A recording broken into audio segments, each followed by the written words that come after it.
I'm Tom Baker, this is Chasing Cars, and this is the Lexus RX 450 HL Luxury.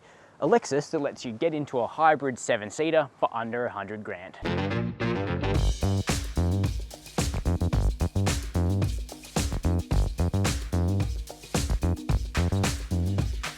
Now, saying under 100 grand isn't really saying much. This is still an expensive luxury car, but it's much cheaper in well-equipped 7-seat form than rivals like the Audi Q7, BMW X7 and Mercedes-Benz GLE. But is the RX 450 HL the measure of vehicles like that? Well, we're going to be finding out in today's video, where I've brought along the cheapest hybrid 7-seat version of Lexus's RX SUV. You can go one better with the sports luxury, but this one really is excellent value. Now, while I have brought along the most inexpensive version of the RX hybrid 7-seater, Lexus base models aren't really base models in the normal sense. They're usually better equipped than entry-level cars at the German manufacturers and are really more like a mid-spec car when you look at them on paper, and that certainly carries across in the RX 450 HL Luxury. The sports luxury is incredibly opulent. You get gorgeous real wood trim throughout the interior and an even higher level of specification in almost every area. But the luxury is so well kitted out that not many people will need to move beyond this 95, 96 grand version before on-road costs. It starts with really comfortable, soft and supportive seats that have lots of electric adjustment. The driver's side also has 3 positions of memory, and both front seats are both heated and cooled, and those functions work really well. You also get an updated touchscreen now in the RX L, in fact throughout the entire RX range, which means that finally you don't have to use the Lexus Remote Touch trackpad if you don't want to. It is nice to still have the option, but you can now just reach up and use the screen like a normal touchscreen. You do get wired Apple CarPlay and Android Auto as well, and of course they suit touchscreen capability. Looking forward at the gauges, they are mechanical gauges, but in the hybrid, one is dedicated to your charge and power usage, the other is a traditional speedo, and we've got a trip computer in between those. No dedicated digital speedo, however, though it is in the standard heads-up display. The steering wheel is a really nice item, creamy leather, white stitching, looks good. All your normal shortcut keys though, classic Toyota Motor Corporation old style cruise control stalk.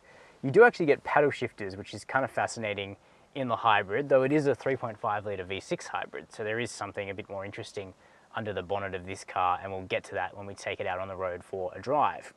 Now, satellite navigation, digital radio are standard. We get buttons for most functions, which means it's easy to control all the regular stuff on the move. Analog clock, still a classy touch, and material quality and build quality is exceptional. All really well screwed together in this car. It's a quality item. In terms of practicality, big bin between the seats with 2 USB ports, which now charge a lot faster than they used to because of the CarPlay system. We've got wireless charging pad as well, big cup holders, big extendable door bins in this car. So, you know, it's a pretty nice cockpit up front, perfect for a road trip. Let's have a look at the second row next, and then we'll also check out how much space there is in that third row too. If you buy the RX 450 HL, which is of course the long wheelbase version of the RX, there's heaps of room here in the second row if you don't actually need that third row all the time. So I've got the seat pushed all the way back here right now, and you can see my legroom is enormous behind my own driving position. Headroom is fine, even though this car does have a sunroof fitted. Shoulder room's good, toe room is okay. You could get someone in the middle if you needed to as well. Plus we have a flip down armrest, really solid piece. We've got a bit of storage, 2 more fast charging USB ports. We've got cup holders, we've got air vents. It's all pretty well kitted out. Now, if you do go for the sports luxury, you get things like an extra climate zone back here, and you get window blinds, but you know, the luxury is still pretty well outfitted. Now, if you do need to put people in that rear row, you're gonna want to push this seat forward, and you can see, even if I push it, well, if I push it all the way forward, it's not ideal, but at the middle position, yeah, middle-ish position, I've got enough space. I'm going to leave this bench where I've got it now, where I could actually fit in the second row, and we'll overlay some footage here of how much room I've got in the third row of the RX, so you can see how good it is for adults or how little room there is. Moving around to the back of the RX L, you know, this is an interesting looking SUV. You're definitely not going to confuse it for anything other than a Lexus. For me, it's a little bit over-designed, though the recent facelift did tidy up some of the angles a little bit, and in black, it does disguise this black panel here on the side, which can look a little awkward in some colors, but that's my subjective opinion. Design is very much subjective, of course. Now, we do have a standard power tailgate, as you'd expect at this level, and that opens up moderately quickly to reveal a boot which is a decent size, but for which the official numbers don't sound quite right. 176 litres with all 3 rows in place does sound right to me, but Lexus say there's 432 litres of space in 5-seat mode. But I think using our own eyes, it looks a little bit bigger than that. But it's not an especially tall opening, and that's because of the packaging of the electric rear axle and the batteries for the hybrid system. Now you can see we've got all 3 of our Chasing Cars suitcases in here without too much of a problem. Underneath this cover here, you'll find a spot to keep the cargo cover if you don't want it deployed. And of course you will need to store it if you want to use the 3rd row seat. Now the car does have a spare wheel. It's mounted underneath the car, which is a little bit awkward, but it's much better than having nothing, which many of the RX's rivals will give you. Should also note the controls for the 3rd row are electric, which is nice. Power tailgate folds down easily, and then we can jump in and take the RX 450HL for a drive. So what's the Lexus RX 450HL Luxury like to drive?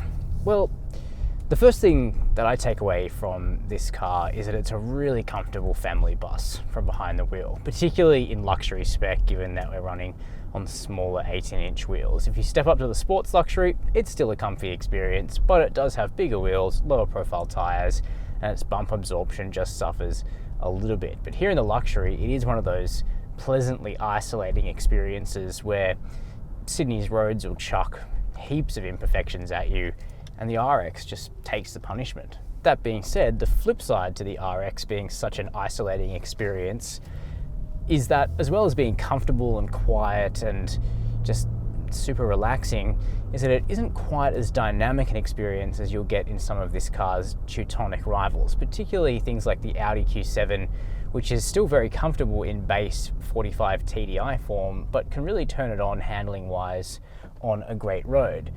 Now, I'll qualify that statement by saying that the 2021 facelift of the Lexus RX really made a number of positive changes to the ride and handling of this car, and it follows the same sort of continuous improvement philosophy that we've been seeing from Lexus over the last 2 or 3 years.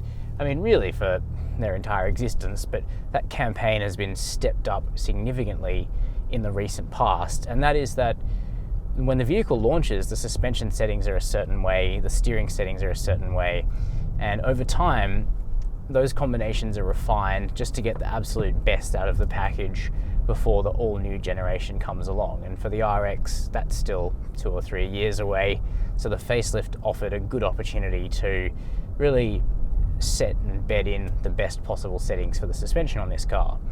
And there was a considerable improvement to body control in the facelift that the RX received. It became more comfortable, less jittery, more settled.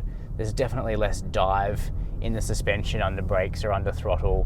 It's still not sporty. This SUV is very much biased towards comfort, but of course, that does have a role. And for most people buying a car like this, you don't actually want it to be seriously hard-edged, dynamic sports car type experience. Now, if you want that, you can buy an SQ7, you can buy a Mercedes GLE 63 and spend a whole lot more than an RX 450HL, but this vehicle is about being efficient and comfortable, and it does that well. So let's talk about what's under the bonnet. It's what we have in the RX 450HL is a really nice 3.5 litre petrol V6, naturally aspirated, and we have electric motors at the front and rear for the hybrid system. Now, the total system output is 230 kilowatts of power, which feels about right. It's not overly ambitious, it's not overly fast, this car, but it's always adequate. And that petrol engine actually sounds really good if we listen. You know, it's got that quite bassy tone to it. It certainly has some intent, but it is, again, isolating. It's not, you know, in your face or in your ears really loudly. Now, the RX will glide off from 0 on electric power alone, but unlike a RAV4 hybrid from Toyota or an ES from Lexus, which have the latest 2.5 litre 4-cylinder hybrid systems, the battery size isn't that large in the RX. This vehicle weighs a lot and it doesn't spend as much time in EV mode. As a result, the fuel consumption is good, but only as good as a diesel SUV in this segment most of the time. You'll get about 9-10 litres per 100 Ks in town, and better than that on the highway, but it allows you to have a petrol SUV with diesel-like economy.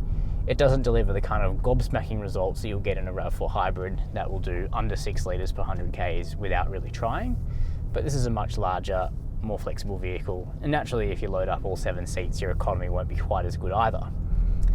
Now, the front motor and the rear motor both have about 130 kilowatts of power, but you can't just add up those figures and the engine in order to get a combined output with Toyota and Lexus hybrids. But actually the all-wheel drive system in this car is electric, so that rear axle is electrified, much like it is in a RAV4.